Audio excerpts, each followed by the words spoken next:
किसान बिल पर बोलने का मौका दिया, इसके लिए बहुत बहुत धन्यवाद।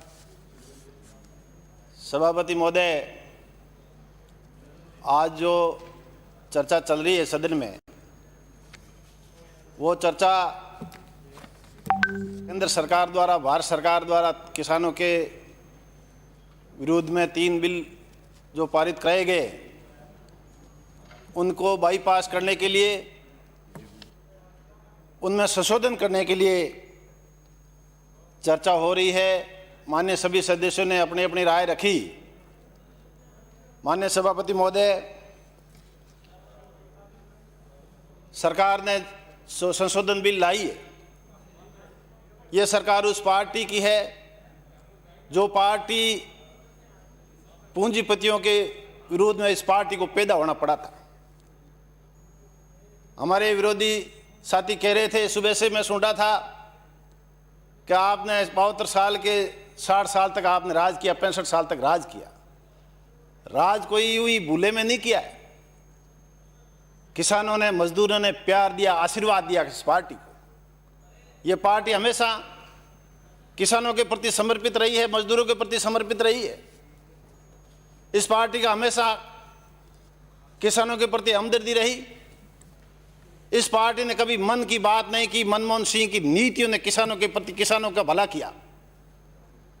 यह पार्टी, ये सरकार जो संशोधन लाने वाली सरकार, इस सरकार के, हमारे पार्टी के पूर्व प्रधानमंत्री ने 72,000 करोड़ किसानों का कर्जा माफ किया, जो देश का बहुत बड़ा रिकॉर्ड है आज तक का, देश आजाद होने के 72 साल के बाद का। पिछले प्रदेश सरकार के समय 50,000 का ऋण भारतीय जनता पार्टी ने माफ किया। हमने 2 लाख का ऋण माफ किया। हमेशा किसानों के भले के लिए, किसानों के काम करते रहे हैं। इन लोगों ने, भारत सरकार के प्रधानमंत्री नरेंद्र मोदी जी ने 2014 में भी किसानों के, इनको हमेशा नजर किसानों पर रहती है। आपने मेरे को मौका दिया बोलने का। मैं उस परिवार से हूं, उस किसान वर्ग से हूं। दोहरा धरती से आते हैं, पढ़ कर छोटी चड्डी से धोती पहनते हैं, ऊंट के पीछे हल चलाते, खेत में काम करने वाले परिवार से आते हैं। ये विधेयक लाने वाले, भारत सरकार के विधेयक लाने वाले लोग पढ़ लिख करके आरएसएस के कैंप में ट्रेनिंग लेते का काम करते हैं, वो विधेयक ला रहे। ये तीनों विधेयक किसान के विरोध विधेयक है, किसानों के गला घोटने का विधेयक है। इनको हम बाईपास करने का हमारी सरकार पर संशोधन प्रस्ताव लाई है, जिसका मैं समर्थन करता हूं। यह विधेयक जो राजस्थान प्रदेश के अंदर जो कृषि मंडी की व्यवस्था है, उस कृषि मंडी को व्यवस्था को समाप्त करने का विधेयक है। इसलिए इसमें संशोधन करने की आवश्यकता है। किसान के लिए जो आज प्रदेश के अंदर किसानों के जो अनाज बेचने की जो व्यवस्था है, वो व्यवस्था प्रतिस्पर्धा की व्यवस्था है। कृषि विपणन बोर्ड की मंडियों के अंदर व्यापारी बोली लगा करके जो प्रतिस्पर्धा करके अनाज बेचता है, उसे किसान संतुष्ट होता है कि मेरी बोली आज ऊपर से चढ़ी है। अगर बोली कम होती, वो संतुष्ट नहीं होता है, तो वहाँ अनाज रखने की मंडियों के अंदर व्यवस्था होती है। दूसरे दिन भी अपनी बोली लगा सकता है, किसान संतुष्ट होता है। जिससे यह बिल आने से मंडी व्यवस्था समाप्त होगी। और सभापति महोदय, यह बिल आने से किसानों के जो रोड का काम है, संपर्क सड़कों का काम है, वो ठप होगा।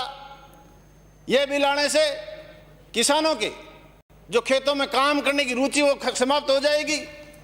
यह बिल आने से व्यापारी, छोटे छोटे व्यापारी खत्म हो जाएंगे।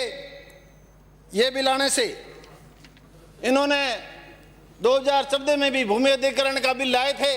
किसानों पर, इनके किसानों का गला पूंछने का, इनका घोंटने का इसकी नजर है। 2014 में भूमि अधिग्रहण बिल लाए।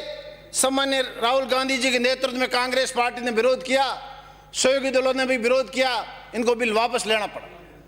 आज इस बिल का भी पूरे कोरोना महामारी के अंदर भी बावजूद भी धरने प्रदर्शन पूरे देश में हो रहे हैं इस तीनों बिलों के खिलाफ।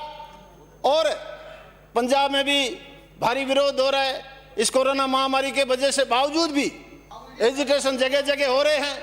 राजस्थान प्रदेश में आज हम हमारी सरकार तीनों बिलों के बाईपास करने के लिए इस तीनों बिलों में संशोधन कर लेंगे। जो प्रस्ताव लाए वो प्रस्ताव प्रदेश के किसानों के भले के लिए, प्रदेश के मजदूरों के भले के लिए, प्रदेश के छोटे व्यापारियों के भले के लिए, प्रदेश के आड़तियों के भले के लिए, जो हिमालय काम करते हैं मंडियों के अंदर, उसको रोजी रोटी देने के लिए बिल संशोधन लाए हैं, हमारी सरकार लाई है। इसका हम संशोधन करने का प्रस्ताव का समर्थन करते हैं। सभापति महोदय, आज किसानों का उचित मूल्य इस बिल में जो केंद्रीय बिल लाई है उसमें कोई उनकी व्यवस्था, निर्धारण की व्यवस्था नहीं है। बड़ी संख्या में मजदूर, छोटे व्यापारी, इनका सारा कारोबार समाप्त हो जाएगा। सभापति महोदय, किसान अपनी कीमत का कोई निर्धारण की व्यवस्था नहीं है, इस बिल के अंदर कोई व्यवस्था नहीं है। खुली बोली की कोई व्यवस्था समाप्त हो रही है इस बिल से।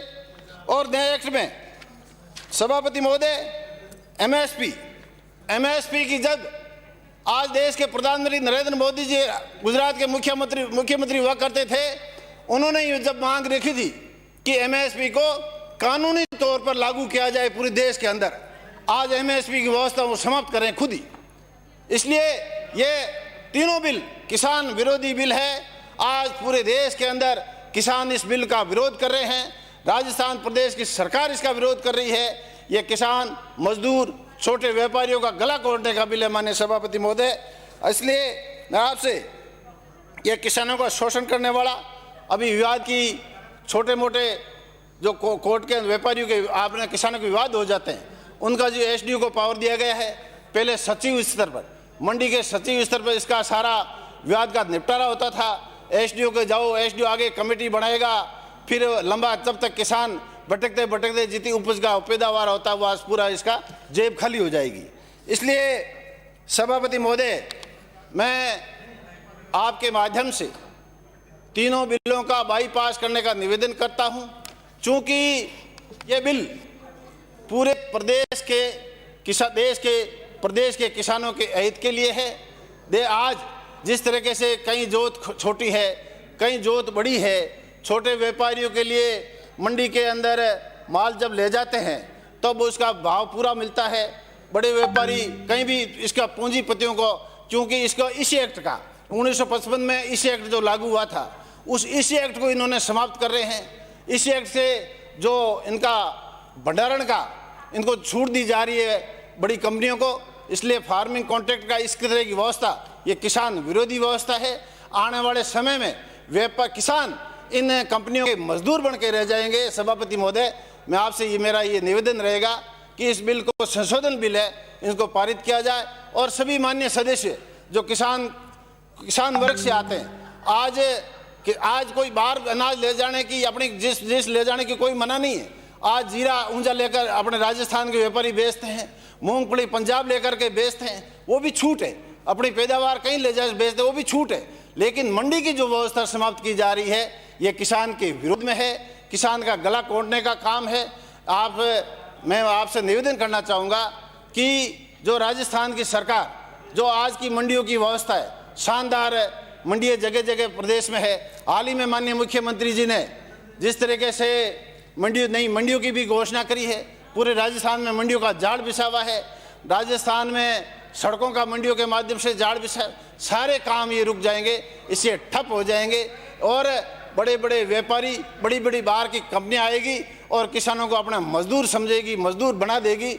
इसलिए जिस तरीके से माननीय मनमोहन सिंह जी ने जो किसान क्रेडिट कार्ड योजना व्यवस्था लागू करके इस देश के अंदर किसानों की जो परचेजिंग पावर बढ़ाई थी, जिससे किसान आज बहुत संभला है, किसान बिल्कुल अपने सक्षम हुआ है, उसका कारण है सम्मानीय मनमोहन सिंह की योजना, कृषि हरित क्रांति की योजना की वजह से आज किसान संभल हुआ है। माननीय सभापति महोदय, माननीय मुख्यमंत्री जी, हमारे लोकप्रिय मुख्यमंत्री जी ने 1.5 लाख तक के बिना ब्याज के लोन देने की व्यवस्था करी, किसानों के पशुपालन को डेयरी में सब्सिडी देने की योजना करी। 60 साल तक राज इसलिए किया कि पेस्टिसाइड, उर्वरक, खाद सब ने कांग्रेस की सरकारों ने हमेशा सब्सिडी देने का काम किया, किसान के हित के लिए काम किया। और किसान का हरित क्रांति इस देश में कैसे लागू हो, लाल बहादुर शास्त्री जी ने चाहे इंदिरा जी हो, चाहे राजीव जी हो, और डॉक्टर मनमोहन सिंह जी ने हरित क्रांति देश में लाने का काम किया। जब आज किसान खुशल है, किसान आज अनाज पैदा कर रहा है। माननीय सभापति महोदय, मेरा आपसे निवेदन रहेगा कि आज अगर केंद्र के कानून को अगर आपने बाईपास नहीं किया, अपने सब लोगों ने बाईपास नहीं किया, तो देख खाद्य सुरक्षा जो कानून माननीय मनमोहन सिंह जी टाइम में सोनिया गांधी जी का कानून एक्ट बनाया गया था, वो एक्ट भी प्रभावित होगा। आज 2 किलो राशन के लोगों को मिल रहा है, वो भी नहीं मिल पाएगा। वो इसलिए जो आज गरीबों को चावल मिल रहा है, आज गरीबों को गेहूं मिल रहा है 2 रुपये किलो, वो भी कार्यक्रम प्रभावित होगा। इसलिए मेरा आप सबसे आपके माध्यम से निवेदन है कि संशोधन प्रस्ताव को पारित किया जाए और केंद्र के तीनों बिलों को बाईपास किया जाए। आपने मुझे बोलने का मौका दिया, बहुत बहुत धन्यवाद। माननीय श्री